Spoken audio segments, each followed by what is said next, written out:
Bonjour et bienvenue pour ce nouveau Page à Page. Aujourd'hui, comme vous pouvez le voir à l'écran, nous allons parler de Excalibur, l'intégrale 1989-1990. Une intégrale qui est proposée par des auteurs, peut-être que vous en avez entendu parler, Chris Claremont au scénario, Alan Davis et Erik Larsen. Et oui, Erik Larsen. Alors, qu'est-ce qu'on retrouve dans cette intégrale? Alors, c'est un volume 2. Le premier tome est sorti l'année dernière et a remporté un franc succès sur Original Comics. Ça a été véritablement quelque chose d'assez plébiscité. Il y a eu une envie de redécouvrir cette série publiée autrefois dans les pages de Titan, le magazine que j'adorais et que je lisais. Moi, j'adorais cette série. Ça faisait partie des raisons pour lesquelles j'achetais Titan et je trouvais que cette série était vraiment géniale. Une série différente, une série X-Men, mais sans un gros X, à part le X de Excalibur, évidemment, ces deux épées qui s'entrecroisent. Mais une série différente, à la tonalité différente, à l'écriture différente, avec un humour, et surtout du talent, notamment celui d'Alan Davis, au scénario, au dessin, et le scénario de Chris Claremont, bien entendu. Ouvrons ensemble les pages de cette intégrale. Dans cette intégrale, donc hop, regardez l'habillage, assez sobre. On voit que Chris Claremont a scénarisé la majorité de l'œuvre et qu'un certain Michael Higgins a également scénarisé quelque chose, mais je ne sais pas quoi. Et au dessin, que du lourd. Alan Davis, évidemment, pour la majeure partie. Arthur Adams, pour un one-shot dont nous allons parler. Et Erik Larsen, je ne savais pas que Erik Larsen avait dessiné du Excalibur, mais maintenant je le sais. Et ça, c'est quand même super cool. Rick Leonardi fait un numéro de toute beauté. Il y a juste une petite verrue au milieu. Dennis Jensen, et je me souviens, parce que j'ai déjà feuilleté cet album, je me souviens que déjà à l'époque, j'avais trouvé que cet épisode était bien en dessous du reste.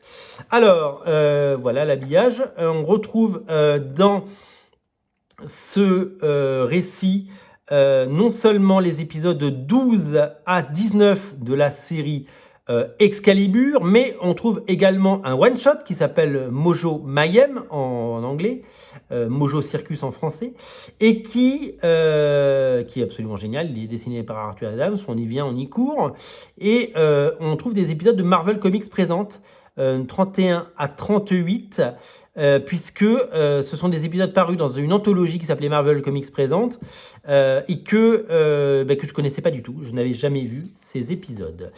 Pour le coup, c'était pas paru dans Titan, donc il y a de l'inédit. Alors, Mojo Circus. Donc, alors, il y a toujours ce truc un peu hallucinant, puisque les intégrales, c'est la seule collection où on traduit les titres. On traduit les titres, les sous-titres, on traduit les phrases.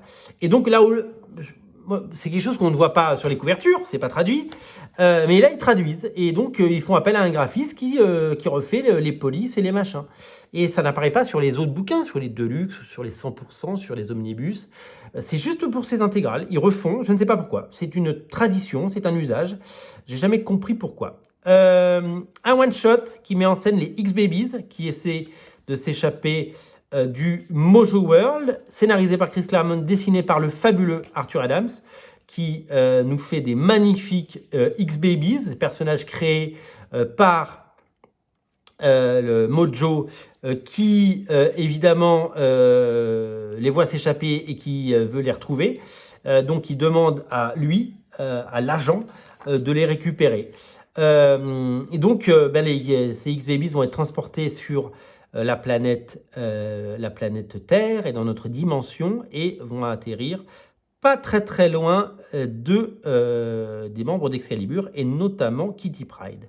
Alors là, Kitty Pryde fait son apparition. On retrouve évidemment le talent et le génie d'un Arthur Adams qui faisait des choses comme ça, avec des blagounettes, avec beaucoup d'humour. Son style était un peu plus cartoony déjà à l'époque, et c'était assez étonnant. Et puis ça fourmillait de détails. D'abord, il y a des traits partout. Et puis, là, vous voyez, il y a un manteau en cuir. Il y a un cuir de Lila Cheney, qui était sorti avec Sam Guthrie, avec Rocket. Et donc, là, on se retrouve dans le phare dans lequel habitent les membres de Excalibur. Et Kitty Pryde essaye de bosser, mais c'est petit, il n'y a pas de place, machin. Et donc voilà, il y a tout cet humour. Elle passe d'étage en étage. Vous savez que c'est un passe-muraille, hein, elle peut passer à travers.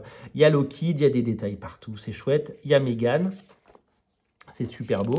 Et elle décide de partir. Elle a besoin de respirer.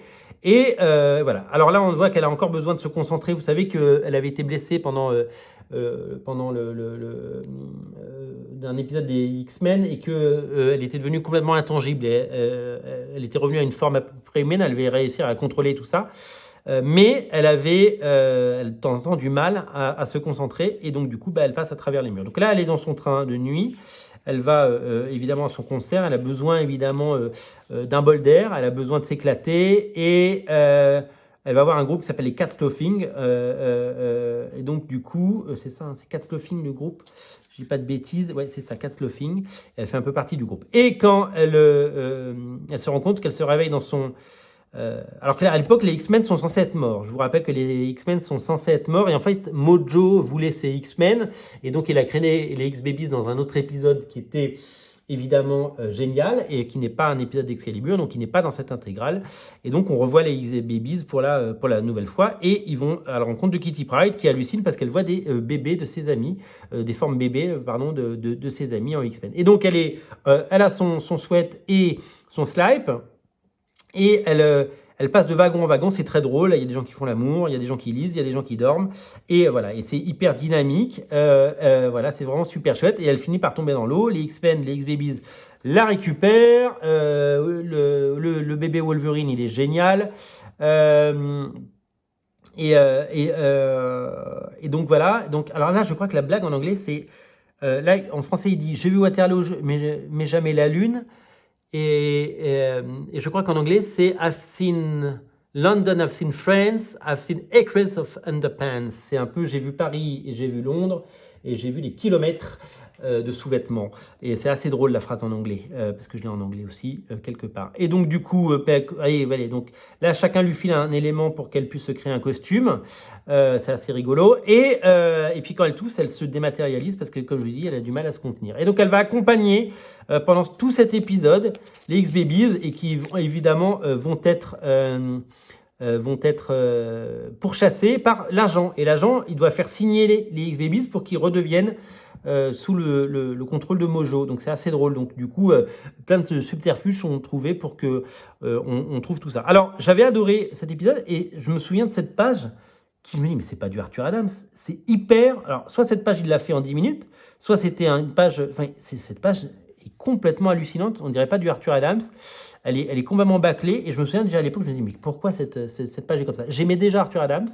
J'adorais Arthur Adams, j'adorais quand il dessinait les X-Men, j'avais adoré tous ses annuals, j'avais adoré Longshot et j'étais tellement content à chaque fois qu'il y avait un annual d'Arthur Adams, c'était super chouette. Donc voilà, donc ils sont tous piégés un par un, c'est très très drôle, et elle va devoir se battre et combattre pour récupérer les X-Babies et elle va même profiter d'un mariage royal, Kitty Pryde, pour faire passer un message en disant, pour faire appel, parce qu'il n'y avait pas de portable à l'époque, à l'équipe d'Excalibur qui va venir prêter main fort aux X-Babies. Alors c'est ça que j'aime avec, regardez, c'est ça que j'aime avec, donc ça des plans comme ça avec le fabuleux Captain Britain, c'est magnifique. Et les plans comme ça, avec les Smell, avec les Rangers, enfin c'est génial, c'est tellement bien fait. Cet épisode, il était fou, il était dingue, il était génial. Alors ce personnage est inspiré par Anne Nocenti, avec qui Arthur Adams avait fait Longshot. Donc ça, il avait dessiné Anne Nocenti à l'époque, je me souviens.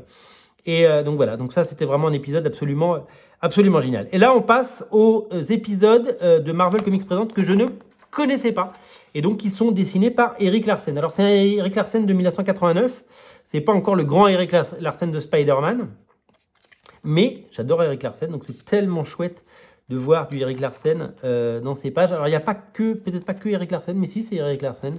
C'est assez chouette de le voir dessiner. On reconnaît bien son style là, on reconnaît bien son style, sa castagne. Donc là c'est le Captain Britain, le nouveau Captain Britain, enfin le Brian Braddock avec son nouveau costume, et là c'est le vieux Captain Britain avec son costume de lion qui est assez sympa. Donc oui, donc c'est pas du très très grand Larsen, mais on reconnaît déjà, regardez les mains, les poitrines, on reconnaît déjà son trait. Donc voilà, ce sont des aventures inédites que vous n'avez certainement jamais lues de Excalibur. Je n'avais jamais vu ces épisodes et je suis très content de les avoir. Et ça sert à ça aussi, les intégrales. Parce que c'est peut-être pas les meilleurs épisodes, mais ça nous permet de découvrir des choses qu'on n'avait pas. Et moi, je suis très content de voir que c'est Erik Larsen qui fait ces pages. Et c'est quand même super, super chouette. Il y a même un épisode avec Lockheed, comme vous le voyez. Voilà, donc c'est très, très chouette.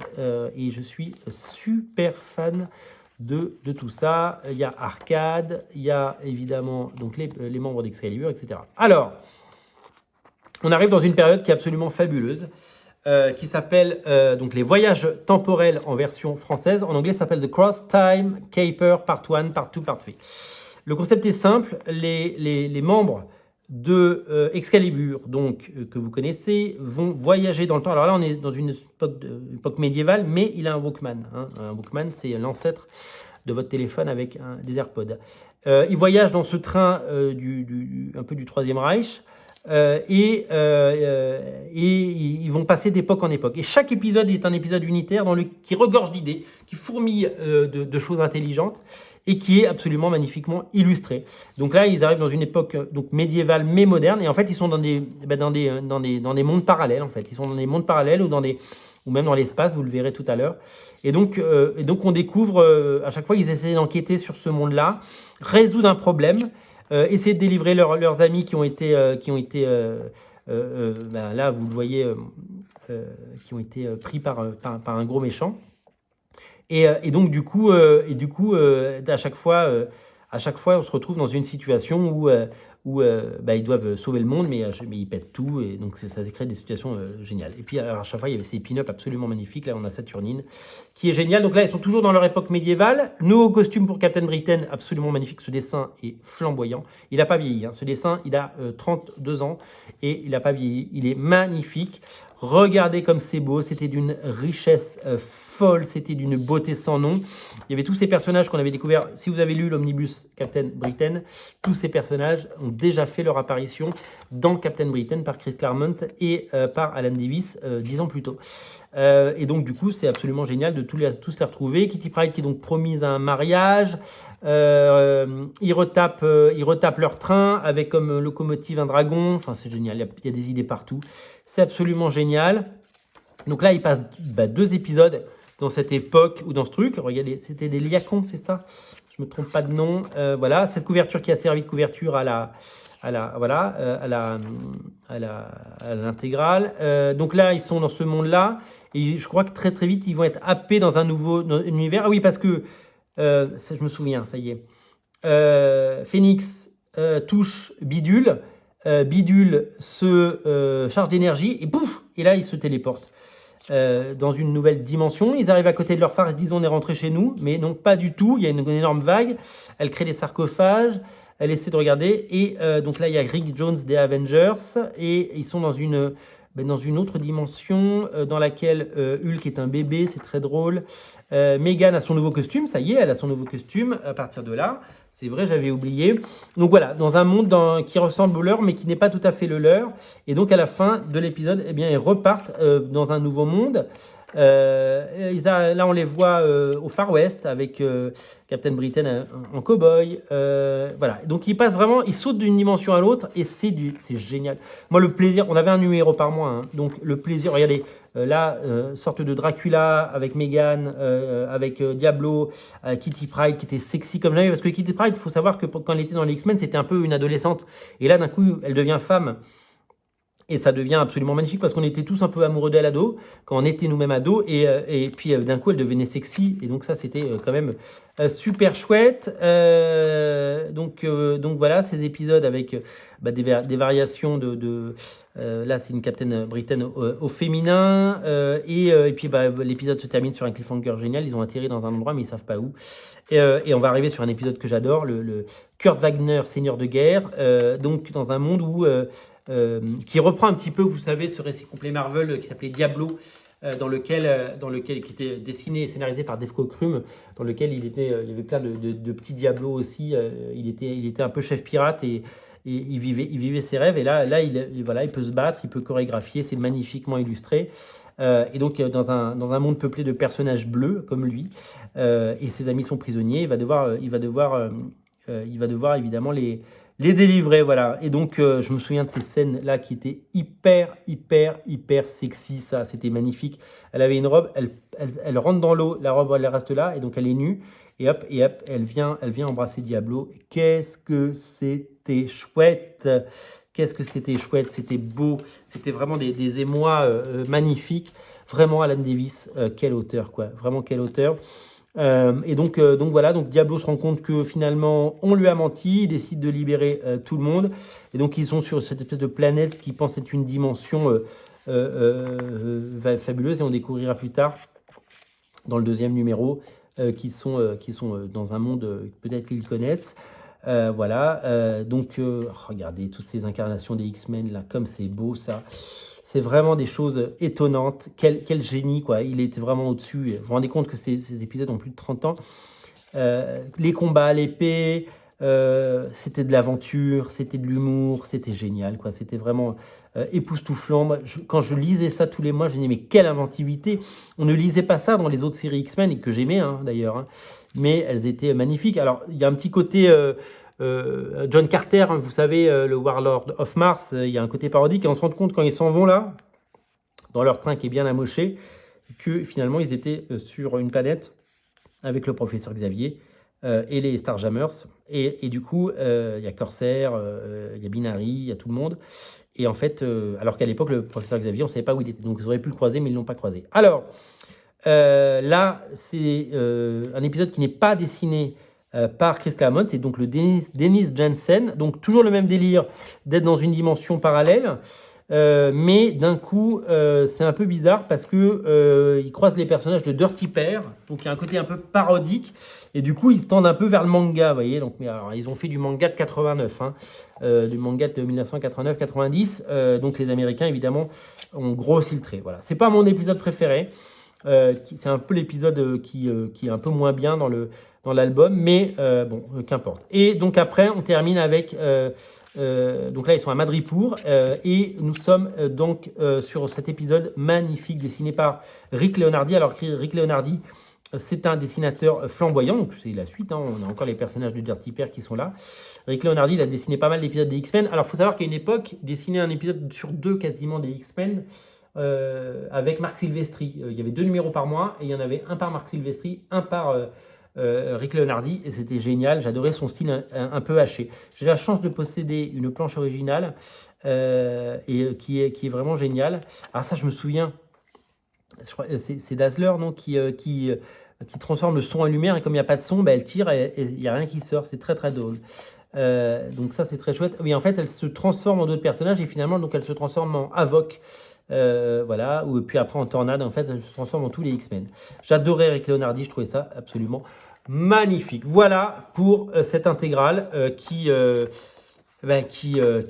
magnifique, quoi, qui est vraiment somptueuse, qui est vraiment superbe. J'espère que vous aurez envie de la lire. Je vous rappelle que le premier tome est disponible, bien entendu, et que le deuxième tome l'est tout autant. L'intégrale Excalibur 1989-1990 à découvrir chez Original Comics. Le port est offert si vous le prenez chez nous. On vous livre gratuitement. Et je peux également vous dire que c'est disponible en boutique, disponible en click and collect. Voilà, j'espère que cette vidéo vous a plu, et j'espère que ça vous donnera envie de lire et découvrir Excalibur 89-90. Salut!